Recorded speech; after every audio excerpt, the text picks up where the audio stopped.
Good morning. It's Wednesday, the 28th of April, 2021. Okay, and we're having a wee Bible study as usual. We're looking over this last week and this week, and we're going to hopefully continue look at the life of Elijah. Elijah was a prophet, a man sent from God to the Israelites because of their bad behaviour. Now, what I mean by bad behaviour, Ahab, the king, was very, very bad, married a woman called Jezebel, who was a goddess of Baal and Ashdod, and the country had completely sunk, turned away from God. A terrible lot turned away from God. In fact, most of the country, I don't know the percentage, but they turned away from the Lord. And a bit like these times now, you may say that everything but Jesus, everything but God. So the country was, never I mentioned Baal and Ashdod, these are very, very wicked things that they done. Baal was sort of like a god of fertility and nature, etc., etc. Ashdod, I believe, was the female of it. I'm not too sure about that, but I think so. And they offered living sacrifices, they offered babies, etc. Terrible, terrible, well down the road. They were, as I would say, they were bottom feeders now, the people spiritually. Of course, God sent Elijah, the prophet.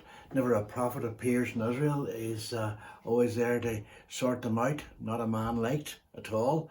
Now, what happened is, last week we looked at it, to get Ahab's attention, I believe what the Lord done, brought a famine, a drought into the land. Now, never we mean a drought.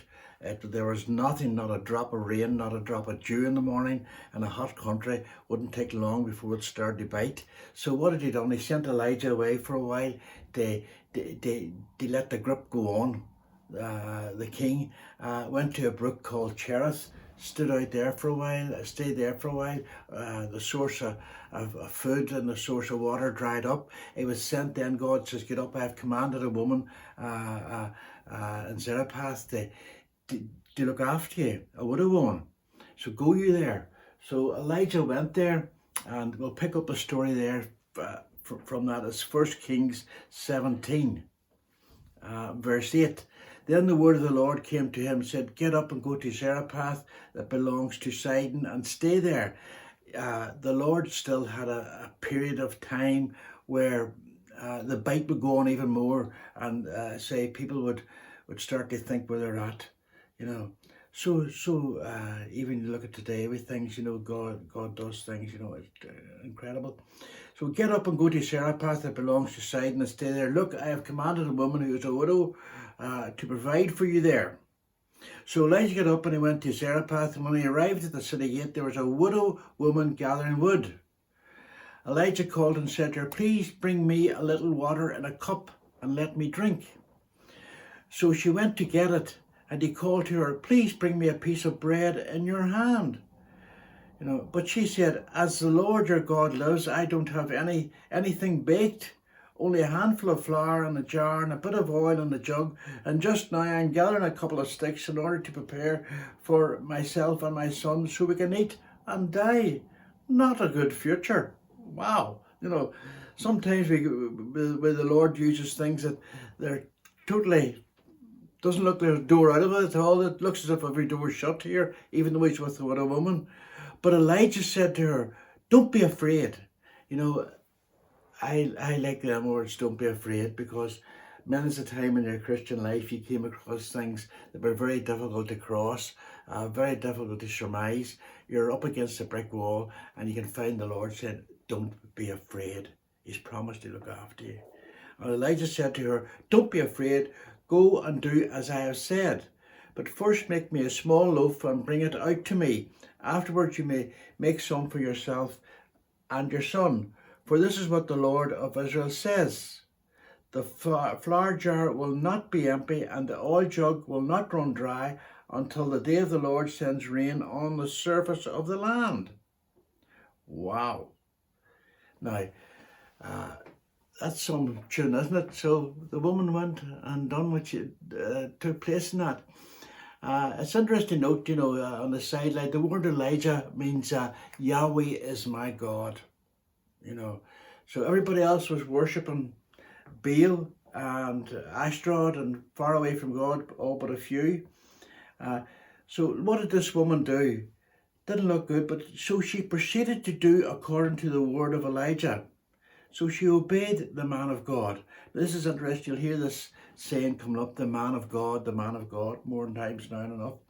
And she proceeded to according to the word of Elijah, and the woman Elijah and the household ate for many days. And the flour jar did not become empty, and the oil jug did not dry, according to the word of the Lord, it's spoken through Elijah. So there he was. In fact, he was in a wee upper room in the house, being excluded from the eyes of Ahab, totally under the radar, quietly waiting there until the famine or the drought got worse and worse and worse. 3.5 years it was going to be. Wow, what a length of time for not a drop of dew or rain,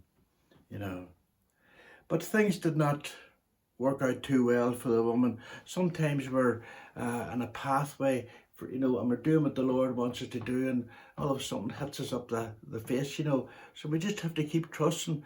Look what happened here. A bit of a disaster came to the woman. After this, the son of the woman who owned the house became ill, and his sickness became very severe, until no breath remained in him. And she said to Elijah, "Man of God, what do we have in common? Have you come to remind me of my guilt and kill my son?" Right away, we usually, whenever disaster hits, who do we blame? We usually blame God. We always, we blame God, or we complain fiercely. But what did Elijah? Elijah didn't say much back. He didn't answer in any way. He just says, but Elijah said to her, "Give me your son." And he took him from her arms and brought him up to the upper room where he was staying.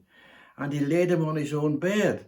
Then he cried out to the Lord and said, "My Lord, my God, have you also sought tragedy on the widow I am staying with by killing her son?" Then he stretched himself out over the boy 3 times and cried out to the Lord and said, "My Lord, my God, please let this boy's life return to him."